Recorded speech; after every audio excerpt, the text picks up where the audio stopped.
Beaucoup d'élèves pensent seulement à se préparer au concours ESA en terminale et c'est déjà trop tard, en tout cas pour prendre de l'avance. Et la vérité, c'est que ceux qui réussissent, c'est ceux qui se préparent le plus tôt possible, soit en seconde ou en première. Dans cette vidéo, je vais te donner 4 conseils en or pour bien te préparer avant la terminale. Des conseils que ta conseillère d'orientation ne te donnera pas, que ton lycée ne te donnera pas, mais qui peuvent littéralement faire la différence entre échouer et réussir le concours ESA. Mon conseil numéro 1, et je vais être assez bref parce que j'en ai déjà parlé, c'est de ne pas prendre de prépa santé, des prépas qui te préparent en fait au concours médecine. Pour avoir eu beaucoup de retours d'expérience, c'est pas du tout utile, c'est pas efficace et surtout c'est pas adapté à ce concours. En fait, il va se passer quoi durant ces prépas santé?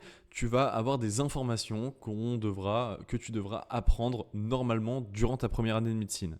Le truc, c'est que on t'apprend pas du tout la bonne méthodologie de travail et qu'on soit d'accord, au lycée, on apprend juste sur du court terme alors qu'on n'a aucune méthode pour apprendre sur vraiment du long terme.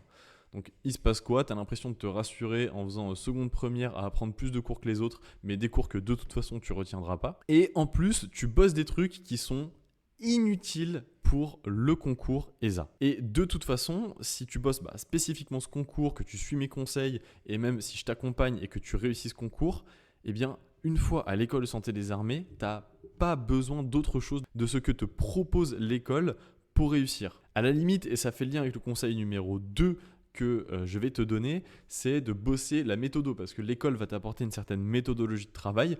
Bon, ça mange pas de pain dès la seconde, dès la première et puis surtout en terminale parce qu'il faut quand même pas se réveiller trop tard, de mettre en place une méthodologie de travail adaptée, que ce soit à la médecine mais aussi au cours de terminale. Parce que la méthodologie que tu vas développer en médecine, et c'est celle que j'apprends à mes élèves, si tu la mets en place en terminale, tu deviens littéralement une machine de guerre. Alors imagine simplement si dès la seconde, dès la première, tu commences petit à petit à mettre en place ce genre d'habitude, tu deviens vraiment inarrêtable. Donc vraiment le conseil numéro 2, c'est priorise la méthodo et surtout n'aie aucune lacune de seconde ou de première sur quand tu vas arriver en terminale parce qu'il y a plein de notions qui se basent déjà sur ce que tu as vu en première et en seconde. Mon conseil numéro 3, parce que j'ai eu pas mal d'appels d'élèves qui sont pas du tout dans les bonnes filières, c'est quand même naturellement d'aller dans une filière générale et du coup avec des matières scientifiques. Pour le moment, dans l'accompagnement, tous les mecs ont maths et physique, c'est assez marrant, et toutes les filles ont pris SVT. Alors, moi je conseille pas SVT, et je suis peut-être biaisé, mais la SVT au concours, parce que j'avais passé SVT, maths et physique, moi c'est celle où j'ai eu la moins bonne note. J'ai eu 12 en SVT contre 16,1 en physique-chimie et 20 en mathématiques. Pourquoi? Tout simplement parce que les QCM de SVT, il y a un peu un flou et en fait, certains QCM seraient notés avec des points négatifs si tu n'as pas la bonne réponse. Ce qui fait que tu vas pas simplement être neutre et avoir 0 points sur 1, mais tu peux taper un moins 0,5 ou moins 0,25 sur une question. Donc pour aller chercher une bonne note, vraiment c'est beaucoup plus compliqué. Après, si tu as des difficultés en maths et en physique et que tout simplement tu peux pas faire... t'as pas de solution pour ces deux matières-là parce que ça ne rentre pas, tu prends SVT, il faut pas être borné. Voilà, et mon conseil numéro 4, c'est d'aller dès la seconde se confronter au réel.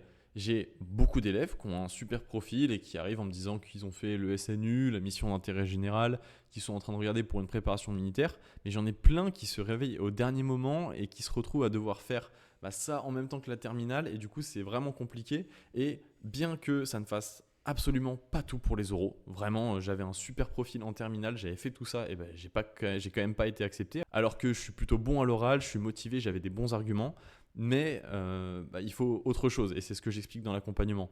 Mais du coup, si tu peux, toi, dès la seconde, dès la première et en terminale, même si ce sera déjà un petit peu tard, aller te confronter au réel et aller chercher des expériences comme le SNU, la mission d'intérêt général, les préparations militaires mer ou terre ou encore les JPO de l'école. J'ai vraiment, pour donner une anecdote, une élève que j'ai accompagnée en juin qui avait fait la JPO en seconde, en première et en terminale.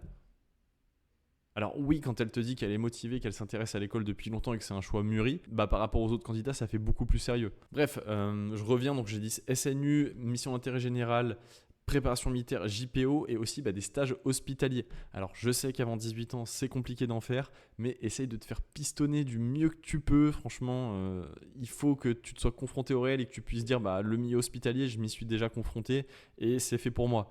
Je vais vous donner un bon conseil pour les oraux, c'est quand même de pouvoir appuyer ces motivations avec de réelles expériences. Et c'est pour ça que dans l'accompagnement que je propose, je vais directement avec chaque élève faire les démarches pour que l'élève ait les bonnes expériences et que tout simplement ils puissent appuyer ces arguments naturellement avec du concret. Bref, il y a un autre type d'activité qui marche super bien avec le jury pour les oraux et ça, je le réserve aux élèves de l'accompagnement. Je suis désolé, il faut bien que je les avantage. Mais je t'ai quand même donné 4 super conseils pour ta seconde et ta première afin que tu sois le mieux préparé possible pour ce concours ESA. C'était tout pour cette vidéo, c'était court, intense, mais on est allé à l'essentiel. Je te dis à demain pour une prochaine vidéo. Je sors une vidéo par jour sur le mois d'août, on arrive bientôt à la fin, c'était vraiment super. Je fais une vidéo d'ailleurs pour en parler demain.